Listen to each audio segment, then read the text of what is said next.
ஜீவன் வாஞ்சிப்பாயோ நித்திய மோட்ச வாழ்வில்.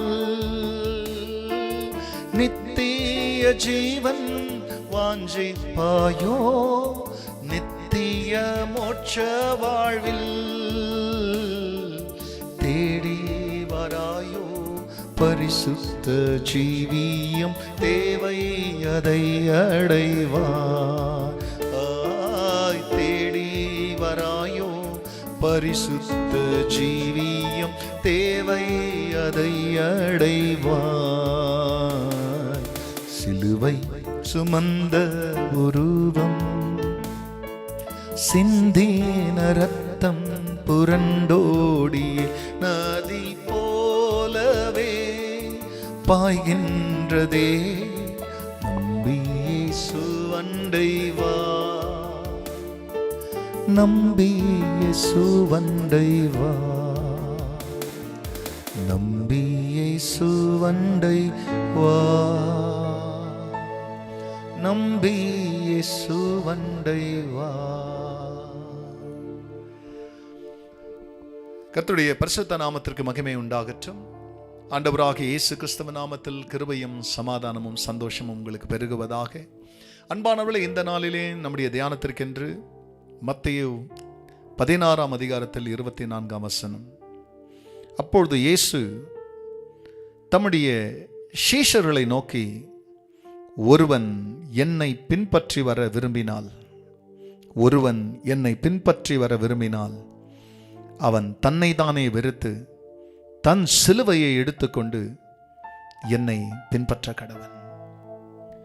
அன்பானவர்களே, இதோ இந்த இடத்துல இந்த வார்த்தையை ஆண்டவர் சொல்லும் பொழுது, பேதுரு ஜீவனுள்ள தேவனுடைய குமாரன் நீர் என்ற ஒரு வெளிப்பாட்டை தேவனிடத்தில் பெற்று அதை இயேசுவை குறித்து இயேசுனிடத்தில் சொல்லுவான் அவர் கேட்ட கேள்விக்கு. பிறகு இந்த பேதுருவுக்கு இவ்வளவு வெளிப்பாடு இருக்கிறது என்று சொல்லி தாம் ஏன் வந்தார், எதற்காக வந்தார், அவர் பிரியமானவர்களே அவமதிக்கப்படணும், அவமானப்படுத்தப்படணும், அடிக்கப்படணும், பிறகு அவர் 3ஆம் நாள் உயிரோடு எழுந்து கொள்ள வேண்டும் என்றதை சொல்லும் பொழுது பேதுரு இது உமக்கு நேரிடக்கூடாது என்று சொல்லி ஆண்டவரை கடிந்து கொள்கிறான். அவன் வாழ விரும்புகிறான், ஜீவனை விரும்புகிறான். அப்போ பேதுருவை கடிந்து, எனக்கு பின்பாக போக சாத்தானே, நீ தேவ மார்க்கமாய் சிந்தியாமல் மனுஷ மார்க்கமாய் சிந்திக்கிறாய் என்று சொல்லி தன் சிஷ்யர்களை பார்த்திப்பது சொல்கிறார். ஒருவன் என்னை பின்பற்ற மனதாயிருந்தால் அவன் தன்னை தானே வெறுத்து தன் சிலுவை எடுத்துக்கொண்டு என் பின்பாக வர கடவனார். இந்த ஊழியத்துக்கு வரும்போது நம்மளை நேசித்து கொண்டு இயேசுவின் பின்னால வர முடியாது. நம்மளை வெறுத்தோம்னா யாரே நமக்கு பின்னால என்ன பேசினாலும், என்ன குறை சொன்னாலும், என்ன நிந்திச்சாலும், அவமதிச்சாலும் அதுக்காக நம்ம அழமாட்டோம்.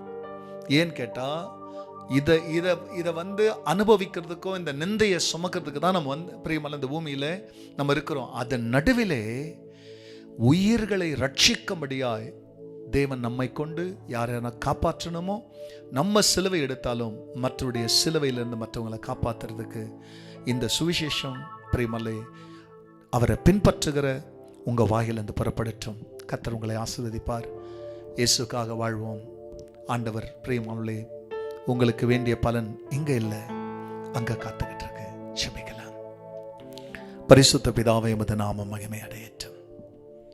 இன்னைக்கு உங்களை பின்பற்றுகிற மனது அநேக மக்களை விட்டு போயிடுச்சு.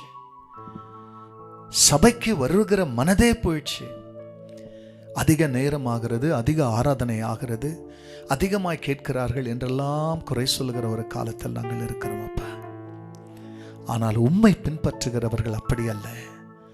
அவர்கள் உமக்காக வாழுகிறார்கள். நீர் இருக்கிற இடத்திலே அவர்கள் வரப்போகிறார்கள். இந்த வார்த்தைகளை கேட்கிற மக்கள் உங்களை பின்பற்ற அவருடைய இதயத்தின் உணர்வை தொடும்படியாய் ஜெபிக்கிறேன். கர்த்தர் அப்படி செய்கிறதற்கு நன்றி. எல்லா மகிமையும் கர்த்தர் நேரிடும். நல்மீட்பர் இயேசுவின் நாமத்தில் பிதாவே, ஆமென், ஆமென். நித்திய ஜீவன் வாஞ்சிப்பாயோ நித்திய மோட்ச வாழ்வில். கர்த்தர் உங்களை ஆசீர்வதிப்பாராக. அவருக்காக வாழ, அவரோடு வாழ.